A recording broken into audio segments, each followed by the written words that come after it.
Well, I've had an opportunity to get back in here and do a little bit more dismantling. It is a Sunday afternoon on the 22nd. And when I left you off last weekend, I soaked these down with PB Blaster. I'm going to prepare to remove the lock collars and get some of this off. I'd like to get on to removing the engine also. That's going to be coming together here. Maybe even today we'll get some stuff unhooked. I don't know how far we'll get. It's already 2:45, and so the day is quickly passing. But we'll get a little bit of stuff done today. Most of you, I am sure, are familiar with lock collars. So we're going to begin here. We have a 5/32 Allen wrench in the set screw. We would not be reusing these bearings unless we were in a very dire situation. But we still are going to practice taking them off properly. If you were in an emergency, you could actually probably cut the balls out of it with a torch. But we're not going to be doing that here. Attempt to unlock this. Pretty solid. There we go. We got it to spin there on the shaft. We'll put a little bit more penetrating oil on it now that we got the set screw out. And turn it a little bit more. I would say these are to the machine because they still have the red paint on them. It's still pretty stiff.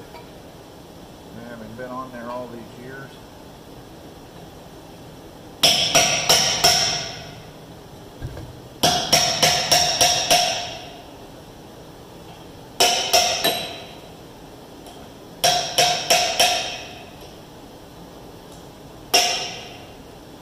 Well, it's been about 10 minutes. I'm still working with both of them. Just taking my time. This one is coming slowly. You can hear it. I don't know if you can hear it on the camera or not. It's got a lot of rust underneath of it, which is to be expected. This machine was in the shed when we got it. Actually, it was outside, but the man had just moved it out. I knew where it had been sitting for some time.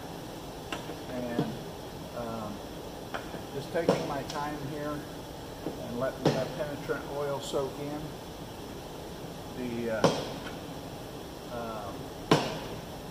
I could use, and why am I even taking it off? In one sense, I'm just working on, probably going to save the shaft in case I ever need one.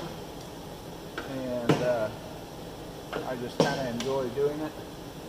Never really affected me. And I want to change them on the one we're restoring because I don't want to be out there doing it when you're broke down and you're wanting to combine. So that's why I'm doing it. Just taking my time, working with it. This one up here is soaking up there, and we'll stay at it. All right, we got it loose.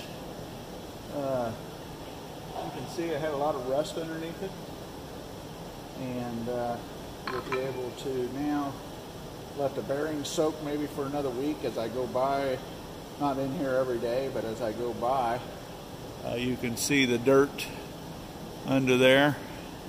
As I go by, I soak them down, and we'll clean this shaft up with some emery cloth. And another reason I want to change them is they're original to the machine. I'm sure there are on the one we're restoring. There's no way to grease this. They never made these greasable. It's still a good bearing and would probably run a long time, but it is got a lot of age on it. So if I want to take the time and do it right and then just enjoy combine instead of repairing, I want to change them. I had some success finally.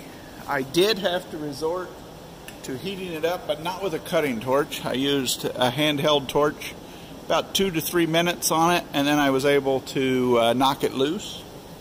I have it loose now, ready to come off. Before I went to the torch, I had worked on it quite a bit. You can see there where you hit it with the punch. Actually resorted to a chisel so I could stay deep in there and get it loose. So you can see a lot of the crud and rust behind it. Now we'll clean that up and get it ready to soak another week. I've done all I can now in preparation for removing those two bearings. Got the shafts cleaned. I've chased my holes where we're going to use the puller. I actually have a couple options. On certain machines, I have a piece of pipe that goes over here, weld it to this race, weld it right to it, get the posi lock puller on, pull it out. We also have these 4 holes which I've chased. We could get us a puller on there, screw into that, and pull off the whole thing. I have removed one of these before, and I did do that, and I ended up warping this holder. It's not cast iron, even though you think it would be. I warped it, and it was unusable. I got the bearing off. You can't really just go torching around, especially if you have a good combine, because there'll be debris and stuff inside there, and next thing you know, you burned up your combine. So you can't just torch them out, plus you could scar the shaft. So patience is the key.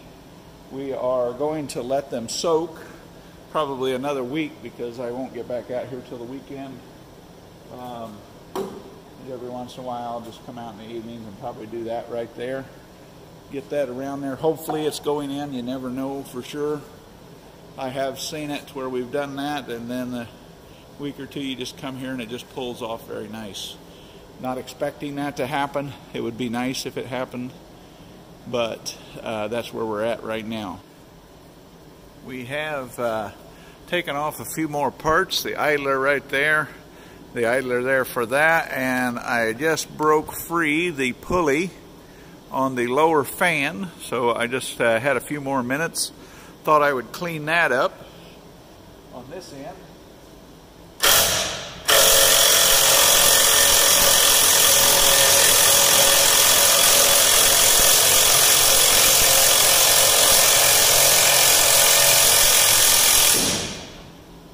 So we have that done. We got this saved, and another piece off of the unit. All right, guys, that's going to conclude disassembly for today. Didn't get anywhere near the engine, but we are prepped for here. Got the nuts off, got that all soaking, got rid of that. So a little bit, a couple hours, and probably we'll let that soak and see if we can start heading up and over the base of the combine above the cylinder, and we'll just let those soak for a while. So thanks for watching. Like, share, and subscribe. I know it's probably going a little slower than you want, but I just want to get this thing out of the shop. It's time to get what we need, move on, and it'll also help us get back on the other one, because there'll be parts we need plus things that we can look at. So thank you once again.